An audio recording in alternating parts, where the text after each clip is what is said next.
Daniel Harris, good morning to you. How are you?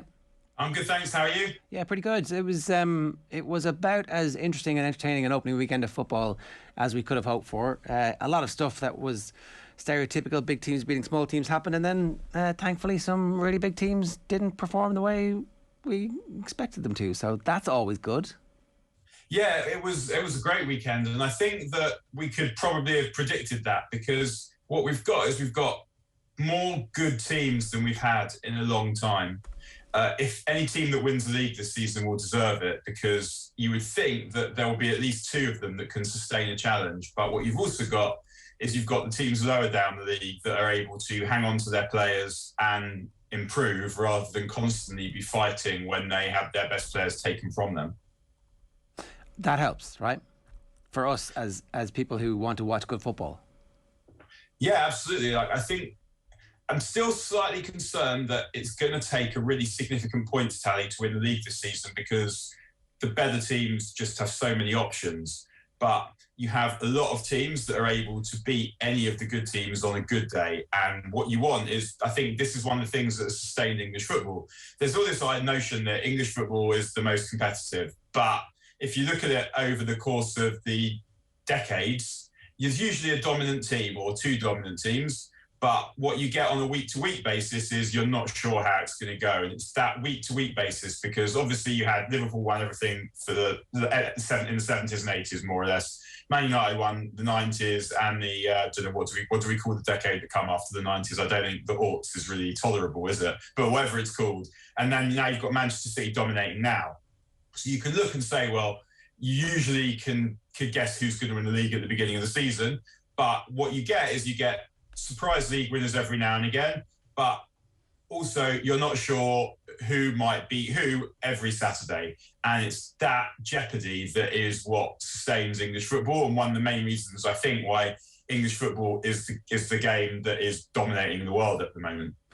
I saw somebody making the conclusion or drawing the impression that we saw more successful dribbles last weekend from a bunch of players than we would have seen from almost all of last season, because every time a player completed a successful dribble, the crowd went wild and they were like, well, I'm going to do that again because I really enjoy that. And look, I don't know if it's cause and effect and if we massively overread into the first day of the season, but I think it's going to be very interesting to see what impact fans back in the stadiums have, particularly on those middle tier and those lower tier teams. Whereas last year they might have tried something slightly outrageous, knowing that actually, there's no repercussions for this. But if you're a Villa player or a Norwich player or one of those players who suddenly has the crowd on your back, are you going to be as brave as you were last season when you were already 2-0 down? I'm not sure. I think that it can work. It can work up different ways depending on different personalities. I'm absolutely certain there were players who really sort of enjoyed lockdown football, pandemic football, because they're players who don't feed off the crowd. And there are other teams. The most obvious example is Liverpool, who went from not losing a game at Anfield for 73 years to losing 73 times last season. And it's easy to say, well, the great Anfield crowd and all that kind of nonsense. And it isn't that. It's just that certain styles of play require a lot of energy. And to get that energy and to get that additional adrenaline that makes you run harder and faster than your opponents, knowing that there's a crowd there can be helpful. And similarly, I imagine the lack of a crowd bothered Man City the least. And again, this isn't because Man City have got no fans and yet it had quiet. That's not what I'm saying. It's just that they play quite a composed, bloodless style of football. And for that kind of game, I don't think that the adrenaline that the crowd give you is particularly significant. I hope that we see more teams who are lower down the league winning more home games against teams who are higher up the league. I think that is also significant, not just in influencing the players, but probably in influencing the referees as well. And now the referees have a little bit more discretion to interpret the laws as they see fit rather than have them interpreted for them. I think, again, we might see, and I hope that we do see, more surprise results because you've got that additional factor of the crowd. And then what you were talking about in terms of dribbles, I remember someone saying, can't remember who it was, that in English football, people, in whichever football they came from, I think it may have been Spanish football, people cheer a goal or a nice pass. In English football, people cheer a tackle. And I'm hoping that we'll also see more tackles, particularly, again, as there's a bit more leeway to interpret the laws of the game now for the referees. And what it sort of reminded me of was the group stages of the Brazil World Cup. And you're probably sitting there thinking, what is this idiot on about now? But the group stages of the Brazil World Cup were great. And I think one of the reasons they were great is that no one wanted to go to Brazil, the home of Jogo Bonito, and embarrass themselves by playing crap football. And so teams went and they committed to attack, and we saw a lot of good games, a lot of unexpectedly good games. And I think, and I hope that that's what's going to be the case now, that teams haven't played in front of their fans for a year. Do they really want to shame, antagonise and bore their fans? Or do they want to put it all on the line and give their fans everything that they've been missing? And while they themselves as players are kind of consumed by what it must take. I mean, often you watch football matches and I kind of think, I've no idea how these players cope with this. If I was playing professional football, I'd be spending half the time just crying and laughing at my good fortune and trying to handle the buzz of it. But players have that ability to convert like the potential of the crowd, that energy that could go either way, into something positive and challenging. And the presence of the crowds now, having not had them, I think is gonna do that, and we're gonna see much better football as a consequence. The football we'll see this season will be a million times better than the kind of masquerade we saw last season. Yeah, hopefully. I do want to ask you a little bit about the United performance at the weekend. Is this what we should expect in terms of the Pogba level of ability, or is that something that comes up specifically when you get the opportunity to play against a Leeds side who didn't have Phillips and maybe are, I don't know, having a slow start or something? What explains Pogba's performance at the weekend? You might think, if anything, that Leeds would be a difficult opponent for Pogba because they go man to man, so someone's going to be on his arse all the time, and it's going to be a hard physical game at a time when you wouldn't expect Pogba to be fit. And Pogba looks really strong and really fit, so no, I wouldn't expect 4 assists from him every week. But if you've got the rest of the team working, then you can afford to allow Pogba to go and do damage, particularly if it's a team who are coming to attack. So you're not looking to guard against the counter quite as much because they're already pushing forward in the first place. I think that if you remember the way United started last season, which was terrible, and they just looked not fit, I think this season it's a little bit different because, I mean, I don't know. When they're on half term, and Ole said, when he was asked about how the players were going to come back, he said that the players have been given instructions and been told what to do, and he didn't know whether or not they were going to do those things, but until they came back, but they've been told. And I mean, I'm extrapolating here, but I guess when they were told, they probably weren't told in those terms, because for the first time since Fergie, there's competition for places at United. If you turn up and you're not fit from your holidays and everyone else is fit, you won't play. And that's going to continue to be the case. United now have enough options to leave out any player that they want if that player is not performing or if that player isn't doing what the manager and the coaches are asking. And Pogba is just as much one of those players that he's got to fight for his place in the team. And whatever people say about Pogba, he loves playing football. I mean, he plays football when he's not meant to be playing football. I think the difference with Pogba is sometimes that his intensity is not where it needs to be for the level of competition at which he's playing. But now, if that's the case, he just won't play. And particularly if he's already committed to leaving, then there's a further excuse to leave him out. So if he decides that he doesn't want to put it in, then he won't. Then we won't see as much of him. And I think that United now are playing with a certain level of confidence and authority that you didn't see them play with last season, particularly if you look at Harry Maguire and Luke Shaw. Yeah. And it's a weird thing to say that I think Scott McTominay also, that players who've had massive disappointments, I think have come back with increased confidence, because Scott McTominay now knows that he can go and play in a European final and be the best player on the pitch. He was the best player on the pitch against Villarreal by far. The fact that United didn't win was nothing to do with him whatsoever, and it was him that actually forced the equalising goal. Okay, and he'll have come back. It's interesting you bring him up, right? Because there was a big question last year about the need to play the 2 defensive central midfielders because the confidence in the centre backs wasn't that high.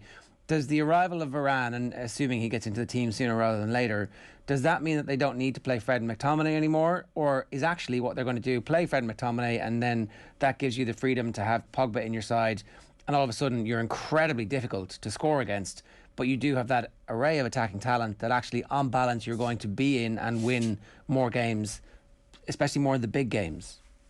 I don't know. I think it'll be case-by-case basis. I had a problem with the way Ole was doing it last season because he was moving Rashford to the right, where he was less effective, and playing Pogba on the left, and that meant that Greenwood couldn't play. And I think we saw it the weekend. I mean, we saw it last season as well, that Greenwood is now just too good to leave out. He should have. I mean, he started the Europa League final possibly because of injury, but he should have started it anyway. As far as I'm concerned, he gets in United's best team. Doesn't like wherever it happens to be. He is now much too good to leave out. And what happens with the rest of it, I think probably depends on the opponent. But you're right in what you say about the fact that they've now got Varane in the defence. It means they can play a bit higher, and it means they've got some more recovery pace, and they've got someone who's a great one-on-one defender. So that should enable them to play one holding midfield player. I mean, I thought they should have done that anyway. But it's not just Varane, it's the fact that Maguire and Luke Shaw have gone to a tournament and they've been arguably the best players in their position at that tournament. And it now feels like they have a bottom level that they're confident they can hit every time. So that a lot of the time they're playing almost like Shaw in particular, looks like he's playing not off memory, but he's just so comfortable in his ability to give a 7 out of 10 that he can do that without really putting it in. But they're playing with that additional authority that you see the way that Maguire's now bringing the ball forward. He wasn't, and the way that he's now hitting long passes. He's always been able to do that, but he wasn't doing that as much last season as he did it for England and as he did it in that game for United. So I think that they do have a lot of options. I don't think that when everyone's fit, I would be wanting to see Pogba on the left wing, although I can totally see why you would play him there, because you're trying to get him in the team. Because one of the things you get with Pogba is you also get that additional physical presence. You get someone. And I think that when he was at his best and when he had that good run last season, that was one of the most impressive things. It wasn't just the passing and the goals and the assists and the skill.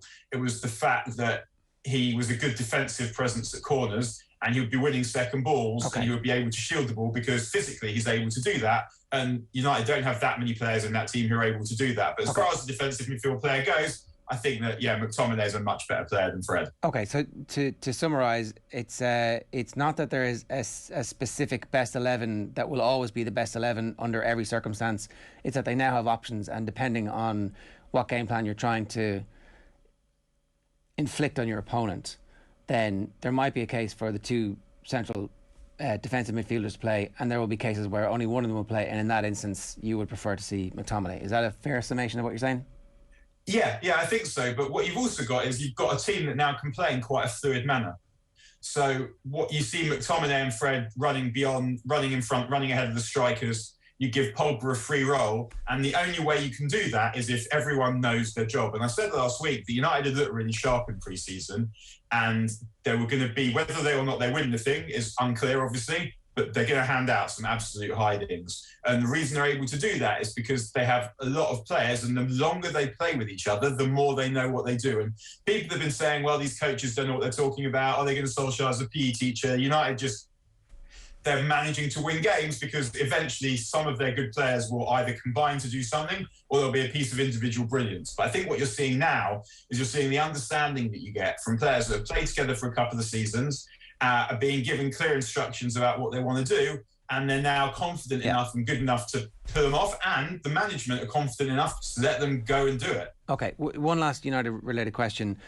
What do you expect to happen with Pogba's contract? Because if you're a business advisor advising him, the best thing from his perspective to make the most money is to become a free agent at the end of this season. That's what your advice would be. The best thing from a football perspective might well be to knuckle down, play here now that you've reached a level of comfort and the team is playing to your strengths. But maybe you want to go back to Paris. I don't know. So what do you actually expect to happen? I think my guess is that Pogba doesn't know yet. I think that because he's in a situation where he's pretty happy at United and he would happily go back to Paris or to Turin or to Barcelona. Like they're all good options for him. So I think that if Paris had offered enough for him this summer, obviously they ended up spending their money elsewhere, but if they'd offered enough for him this summer, he'd have gone, he'd have been happy to go. United would have moved on from him. But what you see now is that it might be that United get really good and he decides that that seems like a better thing to do. I mean, you look at Paris now and you think, how on earth is Mauricio Pochettino going to impose his style of football when he's got a forward line of Neymar, Mbappe and Messi? Then well, you think, well, I guess he can get his midfielders to run like psychopaths. But if you add Pogba to that, as soon as you play a team with legs, it feels like you're going to have a problem. Yeah. So perhaps Paris won't want him anymore. I don't know.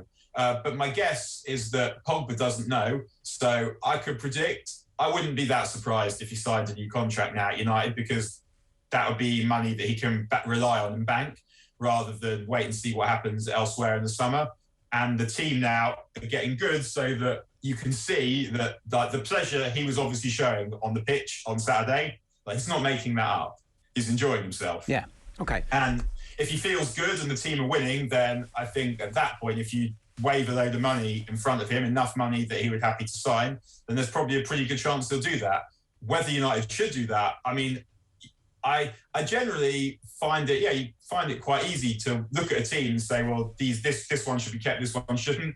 I've never swithered on a player like I swither on Pogba, because there are so many enormous yeses and then also some nagging no's, and none of those things are going to change. Okay, well, I mean, I think that it's that inconsistency that's the thing. But if you were to get that consistently, you'd have one of the best players in the world who can impact games and who fits a system because you've worked around it and you kind of understand exactly how it goes. And that I think is the lightning in the bottle that everybody's trying to catch. I want to ask you about the Ronaldo speculation at the moment.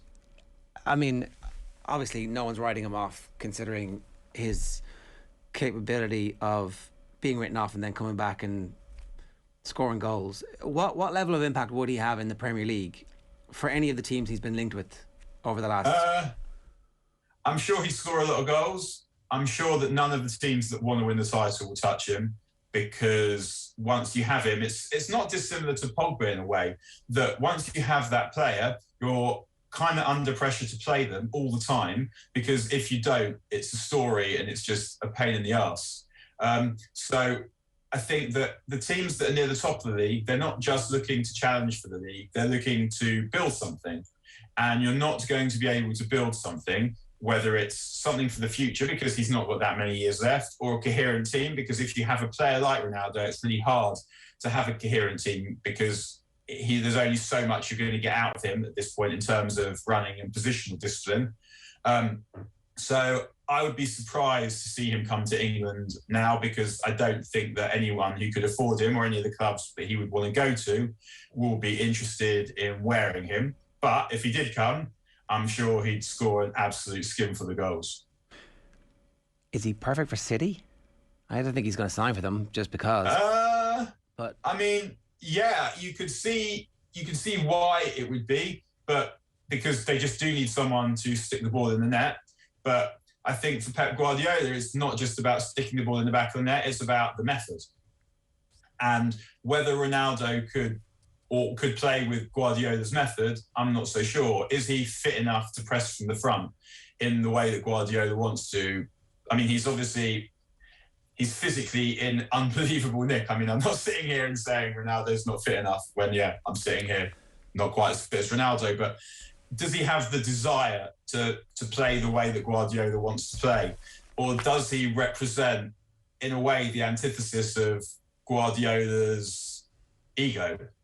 That he thinks that the way that he wants to play is the way that you have to play, and that he doesn't want someone like Ronaldo, because I guess when Ronaldo was playing for Madrid and Guardiola was at Barcelona, Madrid were kind of about economy of effort and effectiveness, and Barcelona were about flowery passing. You can see how it would be possible, and maybe Guardiola will get desperate, but it doesn't seem like Ronaldo is the kind of fit, because also Guardiola likes choir boys. He likes people that do what they're told. Yeah. And Ronaldo's been running a dressing room that's been managed by Zidane not that long ago. So I think I'd be surprised. No, I would be surprised too. But I think he actually might be the thing if they're not going to get Harry Kane. Last question for you. On the 1st of September, where is Harry Kane playing football? Tottenham. Right. That will be interesting. I don't know. I don't know. I think that's a guess. Yeah, it's a guess for all of us at this stage. It's a guess for Harry Kane at this stage, which, suggests that maybe he needs someone slightly better advising him in future. Daniel, good stuff. Thanks a million for joining us. Have a good day, everyone. Cheers. Daniel Harris giving us some thoughts there. 12 minutes past 8. If you want to get involved, leave a comment on the YouTube stream.